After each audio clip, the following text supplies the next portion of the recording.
Noel Olorsisimo, our Grand Champion of Video Challenge Season 2. And next week pala, Season 3 na, start na audition for Video Challenge. So yung mga mahilig mag-video next week, Thursday, there will be first screening for our Season 3 na of Video Challenge.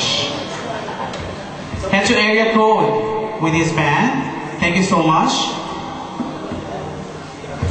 Alright, before we continue, we'd like to thank the following sponsors once again. We have Western Union, CDC Holdings, Beats and Bites Production, Simply Pinoy Magazine, Render Farm Production, Filipino Community Center, Doha Trendsetters, Power Horse Ali Cafe, Doha Events Factory, Balitang Q. Balitang Q pala, live streaming po tayo tonight.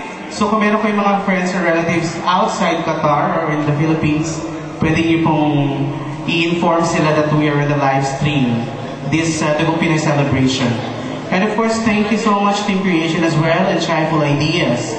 We'd like to thank also our sponsors. We have Mylens, Tahog and Buko Pandan, Crazy Cakes, Chloe's Cakes, Royal, Gluta, Amira's Pride, Doha Grill, Watch Restaurants, Thrifty Thread, Proud Noity Statement Shirt. And before we continue, we'd like to announce that Doha Trendsetters is the newest direct selling company that will hit Qatar very, very soon. To top the selling brand in the Philippines, such as the Hammerhead Jeans, Bonnie Jeans, and to talk more about this direct selling, may we call on Miss Annie Esmer to tell us something about the Doha Trendsetters. Let's give her a big round of applause, ladies and gentlemen.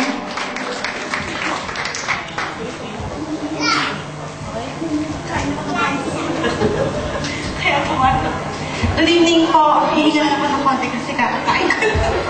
Good evening po mga Kadugong Pinoy. So, Kadugong Pinoy din ako. So, nagsa rin ako nagsa-celebrate dito ngayong gabi. And part of the celebration, I think what we are offering sa ating mga Filipino community right now is for the benefit of each and everyone. Kasi, nung bagong dating ako ito, nihingal ako. Galing ako dun. Nung bagong dating ako dito, hindi kasya sa akin yung mga karaniwang damit na sinusuot ko sa Pilipinas. So every time na may mga papunta dito, talagang binibigyan ko pa sila ng budget para padala sa akin yung mga damit na nasusuot ko sa Pilipinas. Kasi sometimes, no, most of the times, namimili ako hindi kasya sa akin. Yung di base sa fit ng Pilipino. So, since nakita ko kung gaano kahirap mag-shopping, since busy ka sa trabaho, hinahanap mo yung quality na gusto mo, and then very limited yung time mo, naisip ko kung ano yung pangangailangan ko. Maybe pangangailangan din ng karaniwan sa mga sa atin. So, I decided na i-invite yung mga previous company na pinagtatrabahuhan ko sa Pilipinas to come to Doha, Qatar. Since right now, alam naman natin yung lahat na ang Qatar is the #1 richest country in the world. So, nag-visit sila dito, nakita nila kung gaano kaganda ang market ng mga Pilipino, and then, very eager silang i-support ang market ng Qatar. Philippine market to Qatar. And this time, hindi lang nakikita nyo mga entrepreneur, mga ibang lahi natin, di ba? Kung magpupunta tayo dito sa paligid natin, madaming mga Filipino supermarket na ang nagtitinda ibang lahi, di ba? So this time, yung big and well-established company sa Pilipinas is pupunta dito sa Qatar to help us lahat at bawat isa sa ating maging entrepreneur in our own way.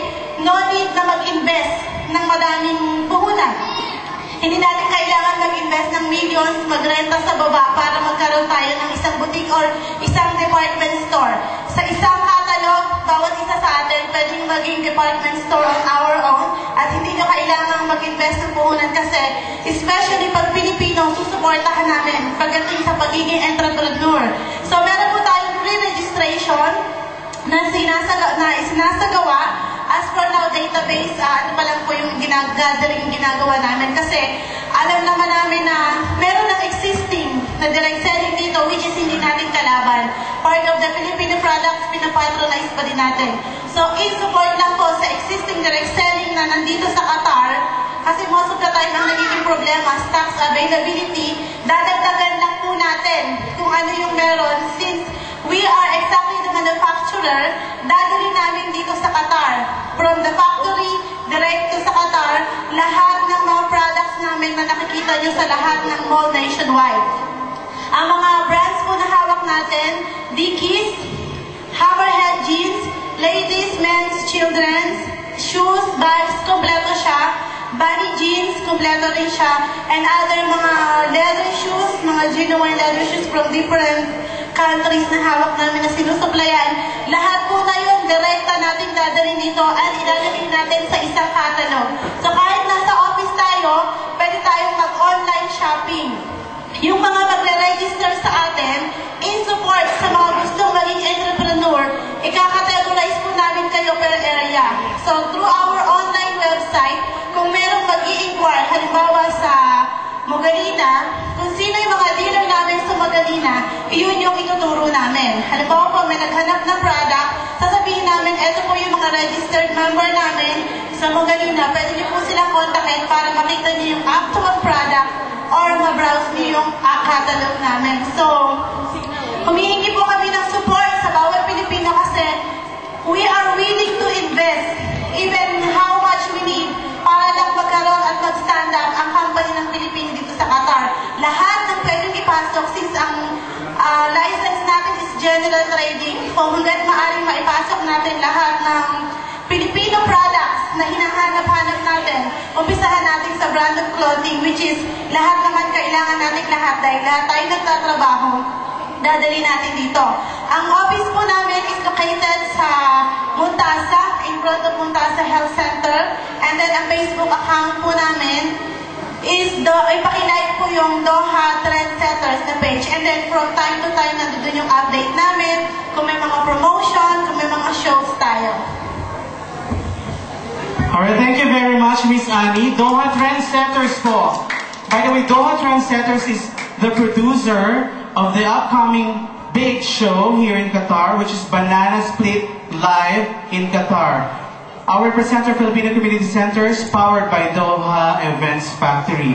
So we're inviting everyone, along with our Doha Trendsetters, to come on August 24.